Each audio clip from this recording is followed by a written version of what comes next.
All right, folks, welcome to Just Roots online cooking class. Today we are making Indian pakoras or pakoras, and these are basically spiced vegetable fritters. So we're using a lot of warming Indian spices with a chickpea flour sort of breading, and we're gonna throw in whatever vegetables we have available. So I really like these pakoras. I've never made them myself, but I love the idea that if I have summer squash, I can use summer squash. If I've got broccoli, cauliflower, potatoes, cabbage, really anything, any veggies you have in your fridge can lend themselves to being delicious in pakoras. I highly recommend trying some different dipping sauces when you make these again. Today we're going to do a chutney, which is a sweet sauce. It's going to be a sweet and tangy sauce that you can use to spread or dip your pakoras in. And if you've been in this class before when we've made chimichurri, that is often a delicious dip to serve with pakoras. You can also look up a cilantro and mint yogurt sauce that Indian restaurants serve pakoras with. Those are all great options. So let's start off with what's in our kit. We have a sorry, I'm just letting some folks in the Zoom room. We have a couple of changes in the kits. Most people will have received chickpea flour and garam masala. So, but some people may have received curry powder and a different gluten-free flour, and that was due to local food sourcing issues that we had. We do our very best to order everything locally, and I think we just had an issue. We ran a little bit short with our ordering. So that being said, garam masala is a spice that we've included. It's one of the main flavor profiles in these pakoras. And what garam masala is cumin, cardamom, coriander, black pepper, cinnamon, and nutmeg. So if you have the garam masala powder, great. You may have curry powder, which is actually kind of similar. It's got coriander, cumin, ginger, cardamom, cinnamon, black pepper, and turmeric. Both of these flavors are going to be delicious inside whichever one you get. They're both going to be great for flavoring your pakoras, but just keep those spices in mind. Like maybe you have some cardamom in your shelf and you want to experiment with it. You could throw a little dash into your spice blend. Those are just, so I'll go over those once again. Some spices you might want to add to the mix: cumin, cardamom, black pepper, cinnamon, nutmeg, turmeric, and ginger if you'd like, but we're going to have plenty of ginger in our dish. So we have garam masala or curry powder. Doesn't really matter which one you got. Don't be worried about that. We also, so most folks got chickpea flour, or gram flour as it's called, and chickpea flour is just ground up chickpeas. So it's a bean, it's a protein. It's actually a really good flour source if you're wanting to stay away from grains. I highly suggest trying chickpea flour pancakes. They're a savory dish. So we did have that. If you didn't have chickpea flour, we made sure to do a gluten-free flour substitute like oat flour. You can purchase chickpea flour pretty much at any big box store. So we ran out, so I went out and got some. The Bob's Red Mill, anywhere that sells that brand is likely to have chickpea flour, especially like co-ops. So that's where I got mine. Fabulous. Okay, so let's go through some of the stuff that we have. In order to prep for this, the things that I have that I think are helpful, not all necessary, obviously a cutting board and a knife, a peeler for my apples and the chutney I'm going to make, some measuring spoons, some measuring cups, just one would do, something to do some stirring with, but you could use a wooden spoon. Whatever you like to use to get juice out of lemons and zest lemons. If you don't have a zester, you can work your way around it. Even like one of these would work great, a box grater. We're also going to use a box grater for some potatoes. and carrots.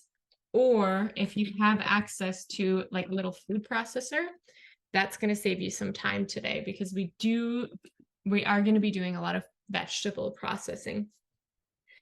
That's it for the tools that I have out today, but I also got a couple of bowls. One's going to be for chopping vegetables and setting them aside. The other one's going to be for like a batter. Inside of your kit, you had veggies for both the apple chutney and the pakoras, and there's some overlap. So we're going to use one onion for the apple chutney, one for the pakoras, both the apples for the chutney, the ginger shared between the two dishes. There's carrots, a lemon for the chutney, a couple potatoes, and some broccoli. Oh, and I dropped a carrot.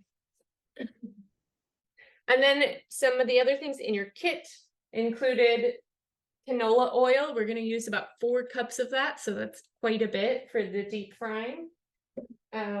You had your spice blend, whether it was curry or garam masala. And then the Calabrian local chili flakes. These are a little hotter than most red pepper flakes you get in the store. You can give them a smell and kind of see. They're way tastier. They're amazing. But just keep that in mind when we're seasoning with it today. And then you would have gotten some kind of flour, chickpea, or gluten-free. The things that were not included in your kit that you do need is garlic. I think the folks who packed our kits, they ordered the garlic, but they forgot garlic. So if you don't have any garlic at home, no big deal. You'll keep that out of your chutney. It's not going to ruin the recipe. If you do have garlic, we're going to use about 2 cloves. The other things that I have are a sweetener and vinegar. That's for my chutney. That was our provide your own. So I'm going to use, I have this like ginger honey that I don't use very much. So I'm going to use that in mine, but you could use regular honey, maple syrup. Liquid is better if you have that availability, or agave. And then any kind of vinegar works. We're going to use a 4th cup of a sweetener and a 4th cup of vinegar. If you don't have a liquid, let's just go with some regular sugar, brown or white. The other things, and you also had coriander in your kit. I just have my own, so I didn't take one. Coriander is cilantro seeds that are ground up, and they're delicious. If you haven't smelled it before, give it a smell. It's like such a beautiful aroma. It's like a little bit spicy, bitter. It's delicious.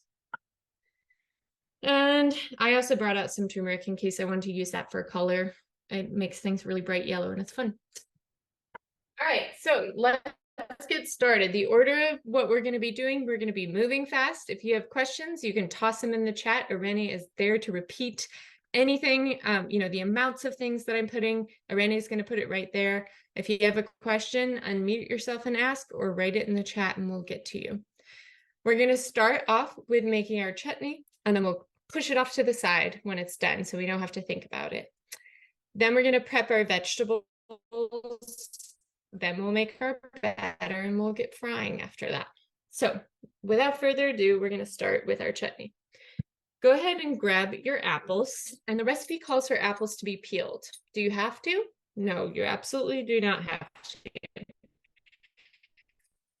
If you don't cook that long, it cooks for about 15 minutes. So if you want that fiber and you want to keep the skins, please be my guest. These actually are like really soft skinned apples, but I'm going to go ahead and follow the directions for this recipe and do some peeling. So the goal here is to get them, it doesn't have to be perfectly peeled, but get the majority of the skins off. You can use a paring knife if you don't have, what are these called? What are they called? They are called peelers. If you don't have a peeler, a paring knife will do. You can just get under the skin like that.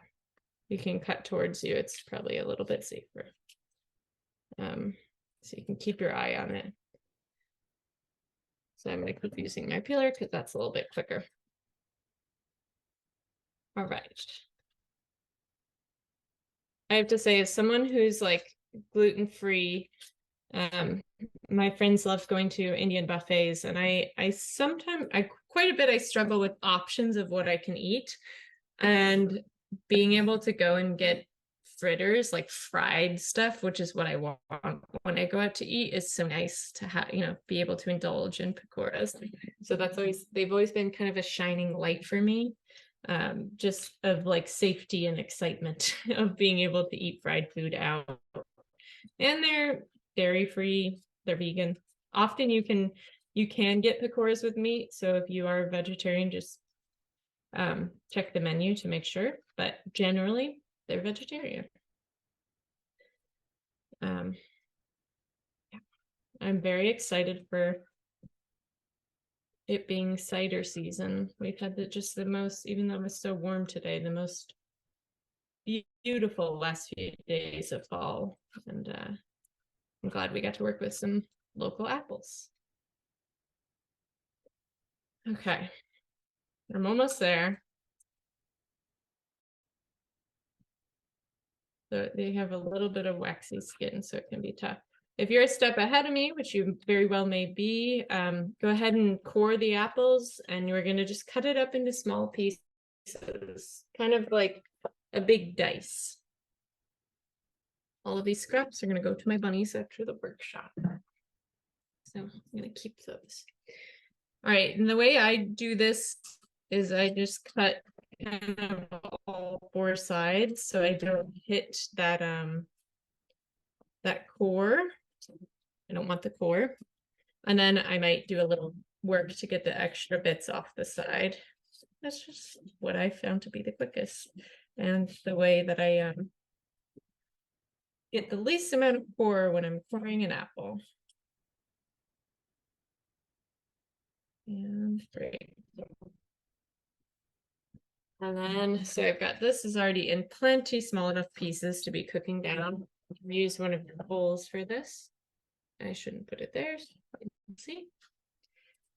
And then I'm just going to cut it into, I don't know.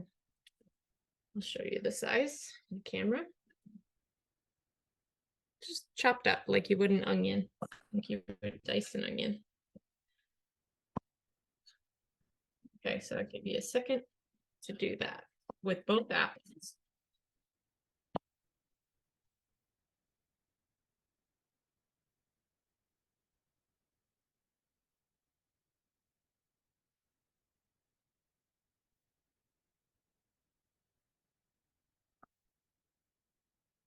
There are tools you can use if you're doing a lot of stuff with apples, baking with them, making cider. There are tools like cores that you can get that automatically core your apple.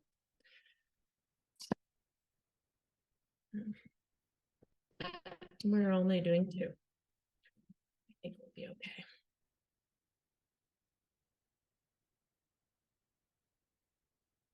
Something about the spicing of pakoras where there's a lot of cinnamon, cloves, nutmeg, like these warm spices go so well with chutney as a dipping sauce, and with the kind of the bitter nutty aromas of the chickpea flour.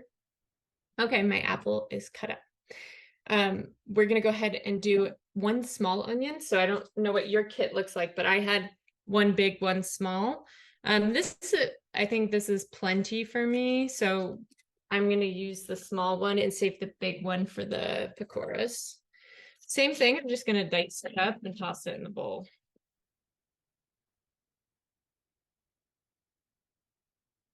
I've been really sensitive to onion lately, so you're going to probably watch me cry.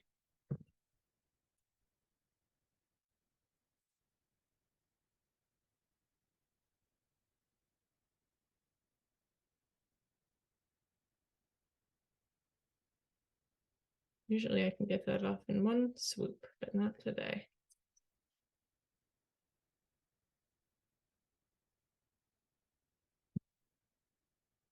Something I learned last year around this time is that onion skins are actually used to make a botanical dye. like the ones that are really dry, red and yellow onion skins. So if you're interested in learning about botanical dyes, you can look up all the different kitchen scraps that you can use to make dyes. So I'm just doing a really rough chop. Again, these are just kind of getting stewed down. Rough chop. Add it to the apples.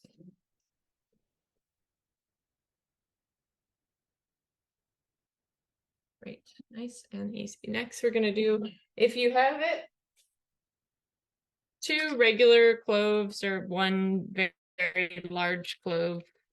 2 cloves is great. I just have these enormous ones, so I'm just gonna use 1 of these enormous cloves. And this might be loud, but my garlic trick, just hitting it to break the shell or the skins. And I'm just gonna mince that up. You could use a food processor if you want.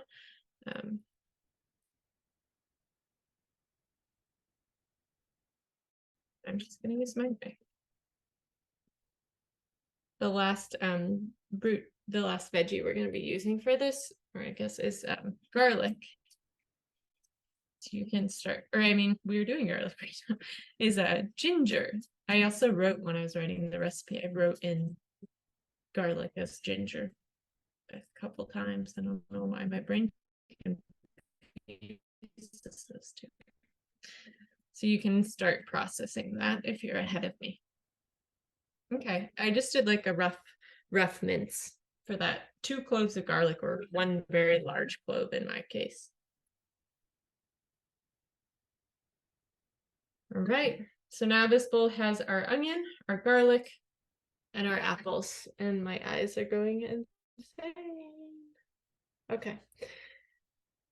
This is fresh ginger, and it's local. So the skin, you'll notice, is not very hard. Like for me, I can almost like peel it off with my hands. So I'm actually not going to worry about cutting the skin off. But if I was, you could use a vegetable peeler, or you could just simply use a spoon, and you could run a spoon down the side of it, and that's going to get the skin off for you. That's kind of the quickest way to do it. But with this fresh ginger, it's a little bit tricky. It's so fragile. But if that's honestly the best trick for ginger. And you'll see if you have like a darker section like I did, you can kind of brush that off. Or you can just cut it off because you have plenty of ginger. So we're going to use like a 1/2-inch knob. If you're a big ginger person, use more. But really you want about a 1/2-inch knob of ginger. And the same thing is going to happen here. Feel free to use a food processor. I'm going to do about a 1/2 inch. Because ginger is quite potent. And I'm just going to mince that up nice and small, maybe a little smaller than the garlic, because nobody wants to take a big bite of that. And get that in the bowl. So I'll give folks a second to catch up.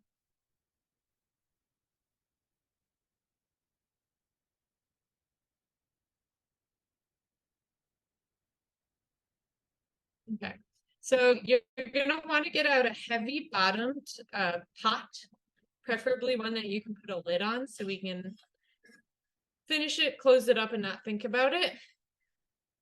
Oops, I missed a little ginger there. And we're gonna pour all this apple, onion, garlic, and ginger mixture into there, and we're gonna get our sweetener, and we're gonna get our vinegar ready. We're doing a 1/4 cup of each, and we'll put that all in a bowl, or in your pot. So this is the pot I chose. Voila. And in goes my fruit and veg. You can use this pot again, or this bowl again, to save on purchase. And then I'm going to measure out a 1/4 cup each of either honey, sugar, maple syrup, agave, and vinegar. 1/4 cup of each. Mine's going to be a little extra gingery because this is Old Friends Farm ginger honey.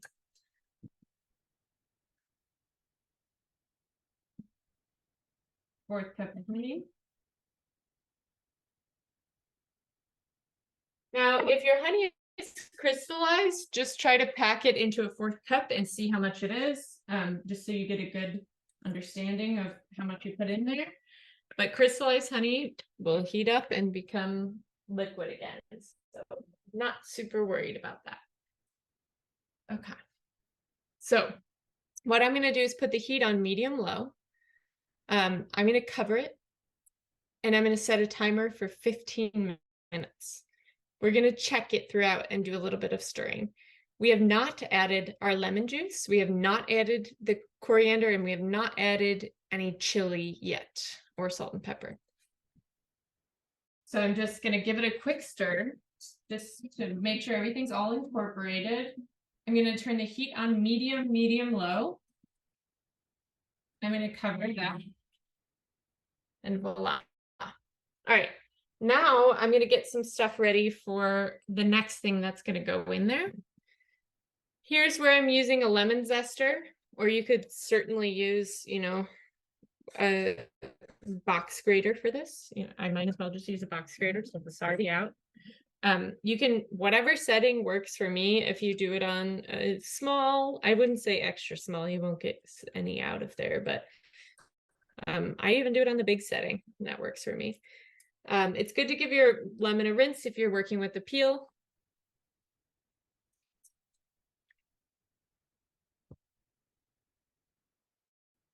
And I'm going to zest about half of the lemon. I like to do it while the lemon's whole. It is way easier, even though we're only using half the juice and half the lemon. It's just a suggestion. But feel free to cut it in half if you prefer. So I'm getting about half a lemon's worth of zest, which is going to be used in our chutney.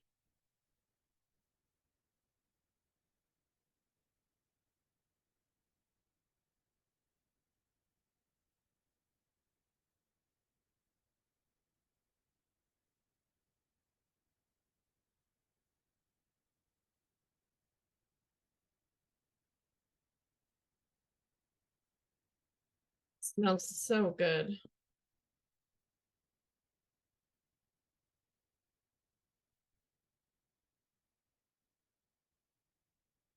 Great. Almost there. All right, I've got half a lemon's worth of zest. Make sure to knock out any extra on there. Give it a rinse because you're going to use your box grater again, if that's what you're using.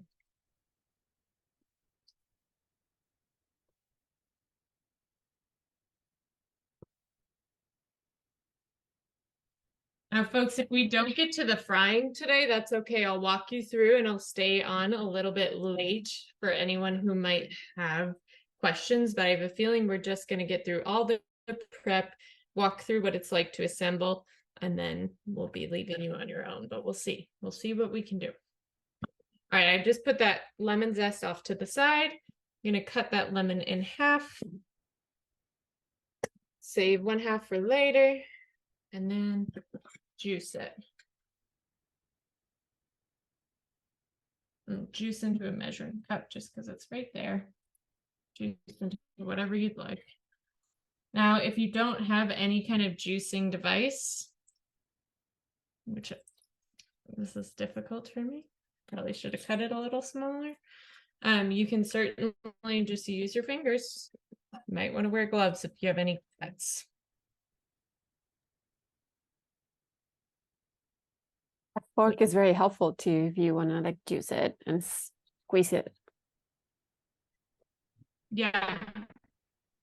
When you if you break all those individual kind of bubbles of juice before you squeeze it, that's a good point, Renee. It really helps maximize how much you can get out and how easy it is to get it out. Okay. So I got my lemon juice, my lemon zest, and now we are waiting for this to heat up. Okay, so I put on the wrong burner. So mine is not heated up yet, but yours probably is. And what you're going to do is add in your lemon zest and your lemon juice. But so I'm sure yours is too. Lots of liquid in there. And I've opened it up now that it's nice and warm. And I'm going to just add some spice. I'm not going to do the salt, pepper, and pepper flakes yet. I'm just going to add in my coriander. So I'm a huge fan of coriander, but not everybody is. The recipe suggests doing 1/8 of a teaspoon. I think doing up to 1/4 is okay. But I would do somewhere around 1/8 of a teaspoon, 1/8 to 1/4. That's going to be the main flavor in there, besides the sweet, sour, tangy, is that coriander powder. When you do the chili flakes, because these are spicier, I honestly recommend just grabbing a pinch of what you can hold in your fingers, and then wash your hands so you don't forget and touch your eye, rather than put in, 1/4 or 1/8 teaspoon. I think that would be way too hot unless you like it hot. Okay, so once you've put your coriander in there, give it a stir, and we're just gonna let this cook on medium low for a while. You can probably do it on medium, honestly, depending on your stove. Okay, so that has everything except for salt, pepper, and chili, and we will get to that. All right, next we're going to get our station ready to prep our vegetables. I'm gonna do a quick little tidy. And for the sake of time, I was going to do everything by hand, but since I lost you guys and it's 5:40, I think we're going to use the food processor for a lot of these. We're going to grate potatoes, and we're going to grate or food process onion. Same with carrots. So let's start off with those. I'm going to get the onion ready, and I'm going to put this pretty much the whole thing into the food processor. We want about 1 1/2 cups of sort of diced or grated onion. And the reason we want to grate or dice it is, one, because we need it to stick together. It needs to be small enough that in the pakora it'll stick together. And two is we want the most surface area exposed, because these are just basically they're being flash fried for 3 minutes. So we don't want to bite into raw onion. We want it to be fully cooked. So I'm just cleaning it up a little bit, get some of the dirty ends off here. And I'm going to use a food processor, and it's not as easy to mute you on my phone, so I apologize for the loud noise in advance. Let me see if I can't. No, I think that might be, oh yeah, I can mute you quick. I'm going to use my food processor and process all of my onion. I'll be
okay.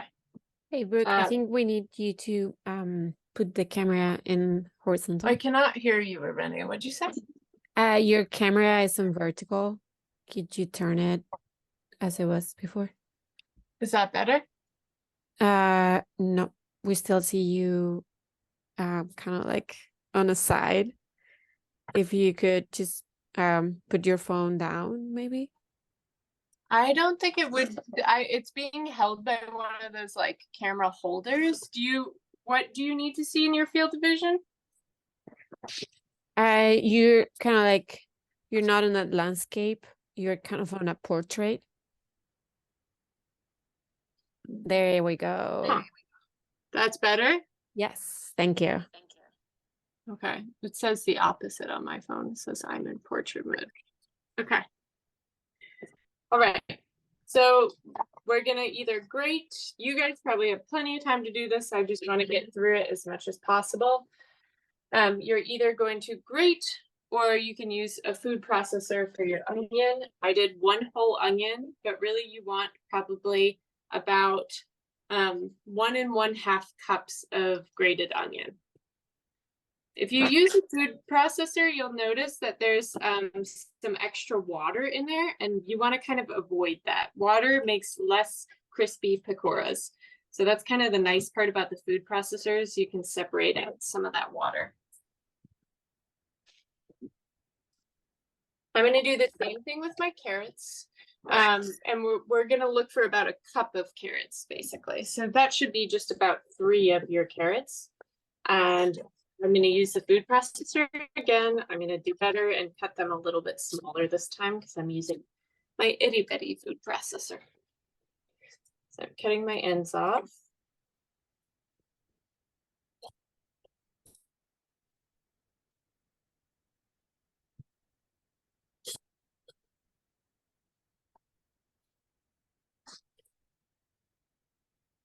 And running that through the food processor.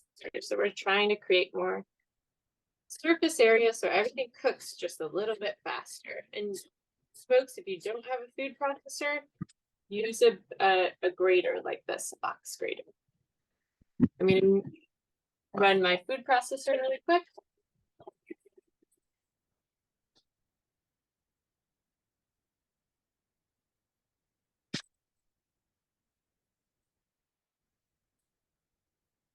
And so folks, these measurements that we have for this recipe are nothing is set in stone here. Like the goal of Pakoras is to use the vegetables you have maybe in your CSA or after you went to the farmer's market, or there's just stuff sitting left over in your fridge. That's where Pakoras come in. It's like, I'm going to try to fry these up because I don't want oven roasted vegetables tonight. I want to try something different. Great. We're also going to do, I'm saving the potatoes for last, but we're going to do some ginger in here. We're going to do about 1 tablespoon. So feel free to peel it, with your spoon if you want to get that outer skin off, like that. But about 1 tablespoon of minced ginger. It's okay if you do a little more. It's okay if you do a little less. I'd say that these 2 chunks is about a tablespoon, but I'll stick it in the food processor to be minced. Great. And I'm going to process that quick.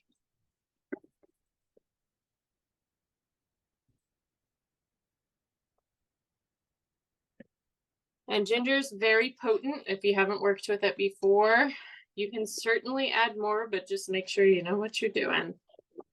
It has a really strong profile. So I like to use these kind of spoons to get it out. These things, spatulas. Right. And so that's pretty much everything aside from the cilantro, the potatoes, and broccoli. We're going to use the whole head of broccoli pretty much, except for a little bit of the stem. And really, the broccoli does the work of falling apart for me. I'm just kind of doing like thin slices. So some of it's in like a little bit bigger chunks. Most of it's not.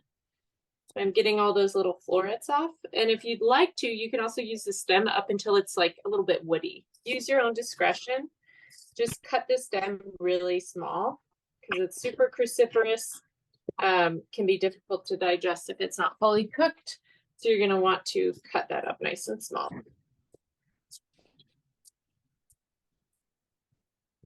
And that is going to go into that same bowl. Last, we'll do some cilantro before the potatoes. You can use a food processor, or you can just finely chop it. Now, your cilantro, if you didn't stick it in water, probably looks like mine. This is going to be cooked, so it doesn't matter what it looks like. I'm going to use everything up to the top of the rubber band where the stem gets really starts. There's less leaves there. And I'm going to do a really fine chop. Again, you can use your food processor if you'd like.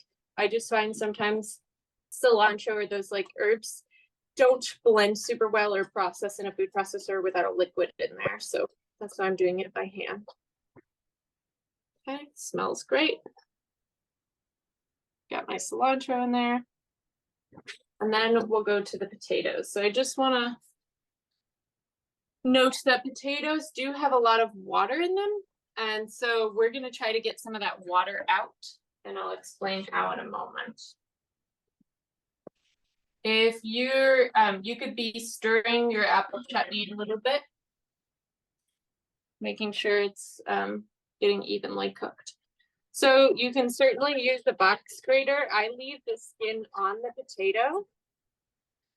And we're gonna, with the potatoes, we want the most potatoes. So we want 2.5, or we want 2 cups of potatoes. But again, the proportions aren't really all that important. The most important thing is like making sure your oil is hot enough and your batter is thick enough. And folks, in the sake of time, I'm gonna use a food processor on the rest of my potato, but that's how you would do it on a food processor or with a hand processor. And really, you can, by hand with a cheesecloth, a paper towel, you can actually squeeze out a lot of that extra water. Like that.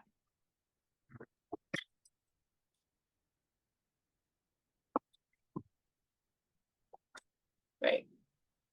And I'm more than happy to stay on a little bit if folks need some help after this, because I know we got very sidetracked with my my internet issues or Zoom issues. All right. I'm gonna get these into a food processor. Grating is probably the best if you have the time to do it. The best texture more than food processing, but do what you can. What is probably the best? Grating with the box grater. Yeah, thank you.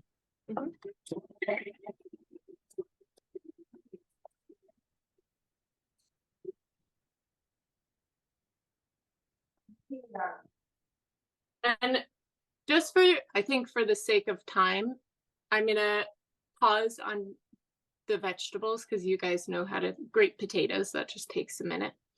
And work on the batter a little bit. So, just so we can do that all together. So you're welcome to finish the potatoes, but since we only have a few minutes, that's what I'm gonna do first. Batter time. Right, I'm gonna get out a bigger bowl for this. I'll use a clear bowl so you can see. Make a little space for myself. Okay, so in this batter, we want the consistency of like a paste because it needs to hold together when we drop it into the hot oil. So we're going for almost like pancakey consistency, like a batter like that. And some things that are going to be helpful is preheating your oven to warm, or like 175. 170 is what my warm is. And then I got out like a baking sheet. I put parchment paper. You could certainly put paper towels, and that's where my finished pakoras are going to drain. So that can literally just sit in the oven on warm. And as you pull finished pakoras out, you can put them on there. Now, we're going to use about 4 cups of oil. The goal here is to have enough room that all of your pakoras can be totally submerged. So you can measure that out if you'd like, or just take a look at the pot you're using. For me, I'm using a big pot, so it's going to be quite a bit of oil. Okay. 4 cups if you want to measure. One thing to note is that this oil can be reused, especially if you filter it, like strain it through a coffee filter or something. Now I'm going to put that on kind of medium high heat to heat up. And don't forget to keep checking on your chutney.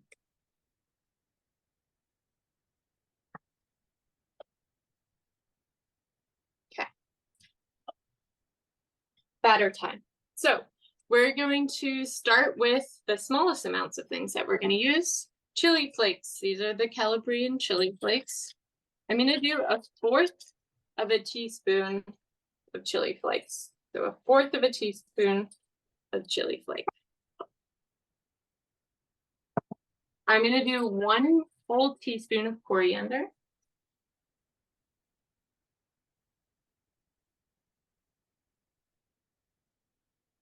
And then I'm going to do 2 teaspoons of Garam Masala or curry powder.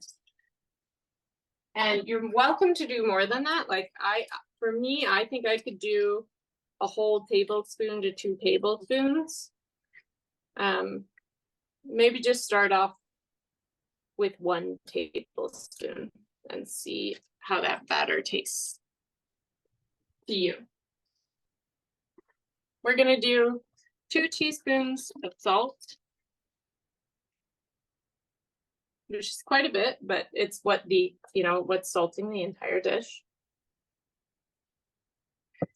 And then you can do, if you want to do black pepper, turmeric, black pepper to taste. I like to always kind of do 1/8 teaspoon of black pepper when I'm making stuff. And I might even throw in a little bit of turmeric, which will give the inside of our pakoras some nice color. I don't know, just a splash of that. Probably like 1/16 or 1/8. Okay, and then the last dry ingredient before we stir it and then whisk in water is going to be our chickpea flour. So I want to do 2 1/4 cup of chickpea flour.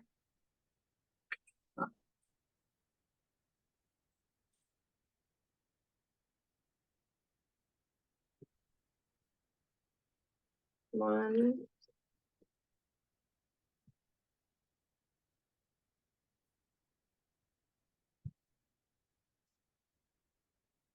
Two. And 1/4. Oops, I made that. Okay. And we want to whisk in our dry ingredients before we put in the water so someone doesn't end up taking a bite of salt or a bite of chili flake. So I'm going to whisk those while it's still dry. Next, you can prepare your water. So all in all, the recipe that we used for this ratio of chickpea flours is going to have 3/4 cup of water plus 2 1/2 tablespoons. Knowing that potatoes have varying amounts of water, we're going to start just with that 3/4 cup and see how we do once we mix it into with our vegetables, and then we might decide to add some more. So 3/4 cup.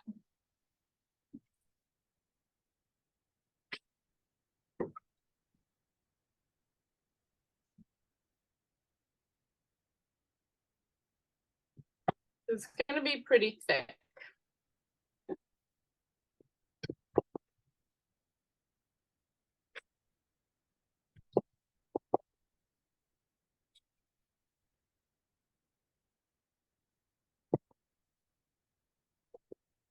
Very thick. I would suggest using a wooden spoon, not this once you get to that point. Looks like we can do more. So I'm going to do because it's still pretty dry, I'm going to do 2 1/2 tablespoons of water.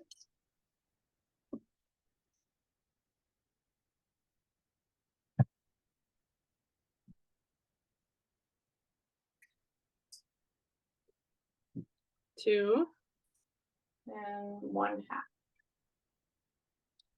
Okay. Maybe a wooden spoon this time.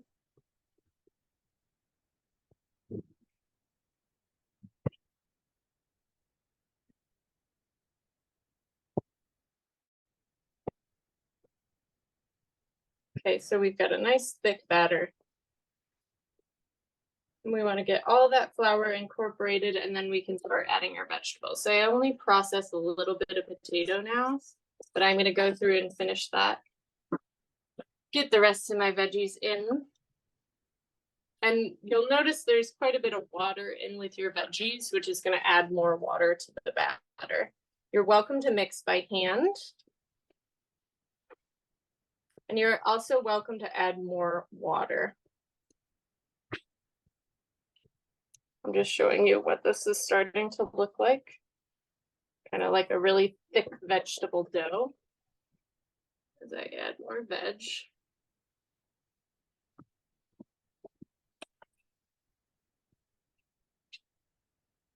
And your oil should be heating. The way that we're going to know if our oil is hot enough is just do a little like dash of water, a test with water. And if it's like boiling and sizzling and popping right when you put a tiny bit of water, then you should be good to fry. So now is the time where if you're willing, using your hands is great to try to get that vegetable and that and the, what is it called? The batter together.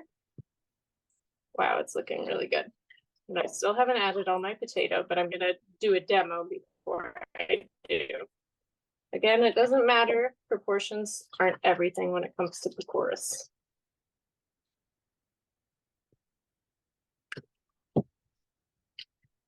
Looking good. Okay, so the general size of a pakora would be about 2 tablespoons of batter. So honestly, I've tried it with other fritters that I've fried, like pre-making them and then dropping them in, and it just doesn't work because they're sticky like this. So once your water is hot enough, that's when I suggest getting about 2 tablespoons worth and like loosely rolling them into a ball, and then you would drop it into the oil. You can also do that with a spatula or something if you want to be extra careful about splash. But like this is the size I'm going for, almost like smaller than a falafel. Now I'm going to rinse my hands off before I get started, just so we can do a little test with our oil. It's probably not hot yet.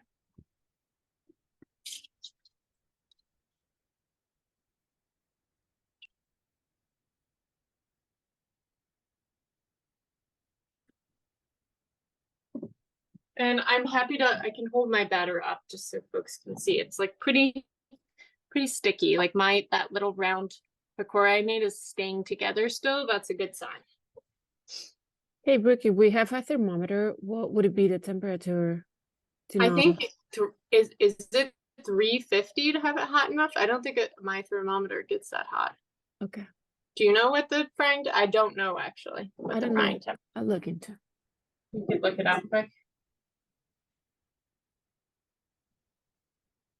I just since my mom taught me how to fry, I've always just done that. I got my hand a little bit wet and did a tiny little dash. I didn't hear any noise, so it's not ready yet. It says that it's like 325 to 375, so 350 probably is a safe place. Right, and my meat thermometer doesn't even get that hot, so I don't know how you would test that if you didn't have a candy thermometer. Okay, so right now all of the extra juice in my chutney has evaporated, so I'm going to turn off that heat. And then I'm going to add in a little bit of my red pepper flake. Just a pinch. And salt and pepper to taste. So I'll probably only do a couple pinches of salt. And some pepper on that.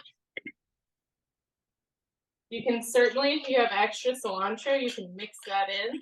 This is kind of better cooled in my opinion, but it'll still be warm, good warm. And I'm gonna put it into a side dish, getting ready for my chutney. Or for my pakora when they're ready. Hard to do that in front of the camera, sorry. So I got some nice browning on my apples. They're really soft. I'm getting the caramel color. That's what you want to see. I'm curious to try it, but it's a little bit hot right now, so. Okay, now I'm starting to hear some action. I'm gonna cover that just so it stays warm. In my pot, so I think it's almost there. Where are we on time? 6:03. Sorry for keeping everybody. Basically, what we're gonna do is roll it into little balls, and when it's ready, well, it'll take about 3 minutes to cook. That's it. If your oil is hot enough, it's gonna be really crispy. I'm gonna suggest using something slotted to pull them out, whether it's a spatula, if you don't have a slotted spoon, or a slotted spoon. And yeah, 3 minutes. They're gonna cook fast. You'll enjoy them with your sauce. You can have them over a bed of lettuce. You can have them with rice. It's a recipe that's great to have on hand when you've got a lot of vegetables in the fridge. I'm checking my oil really quick.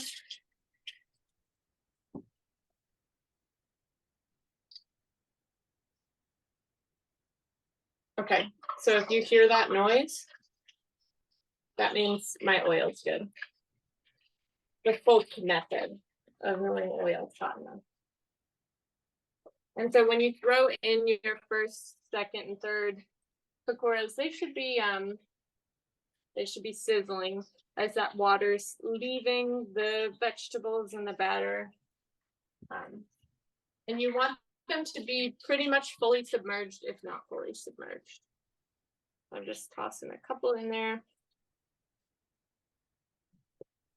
Your heat can be at a medium-high heat. If you're starting to see a lot of browning on the outside of your pakoras, like burning browning, definitely turn that heat down. Once the oil gets to like a really high temp, that just happens. So turning the heat down will help, especially because you have so much batter to work with today. I might even skip out on the other potatoes because I have so much to work with. I can't see the chat right now, and I don't think I should touch my phone with my hands like this. Irene, does anyone have questions? No, not for now. Does anyone have any questions now that we're at the end of the frying? I really apologize for all of the technological issues. Everything was going just perfect, and then it shut down. I'm sorry. I hope no one feels flustered.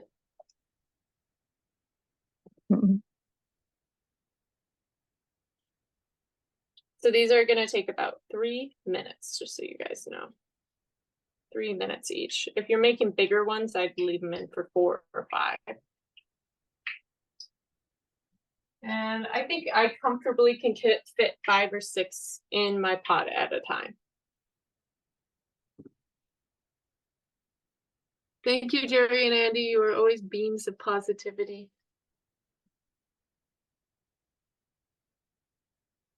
Okay, Irene, I think we're probably good to go then. Do you want to end here, or should we wait until one of the is ready? Let's wait until one is ready. One is ready. 3 more minutes. But guys, if you have to go, feel free to sign up. We'll be here. We'll be here, and no worries if you're going to take off.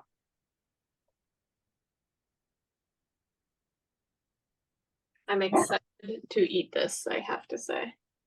Hey, go lay down. I think my dog heard that and he just barked. He knows the deal. I'm going to give my chutney a little try.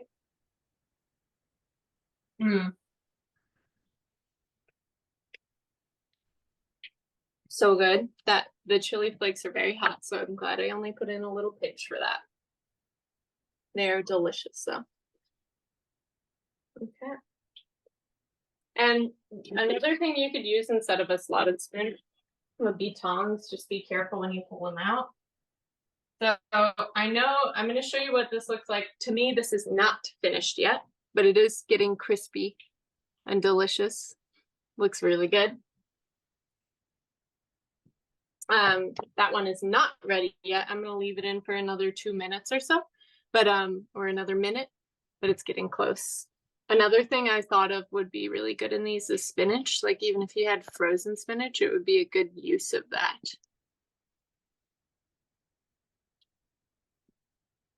All right. We'll be on a frying adventure for a while.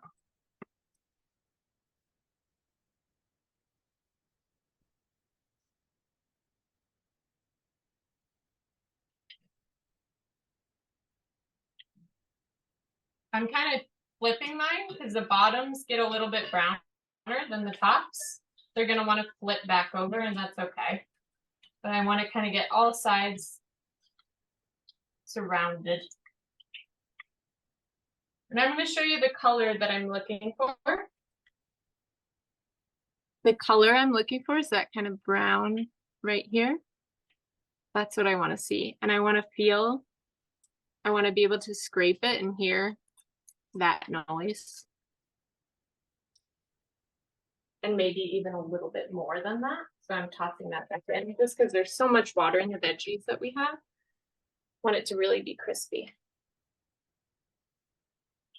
Let's see if we've got a finished one. Yeah. Here it is, folks. A beautiful pakora. This is gonna burn my hands a little, but I want to show you what it looks like on the inside. That's what it, see how I'm getting this nice noise?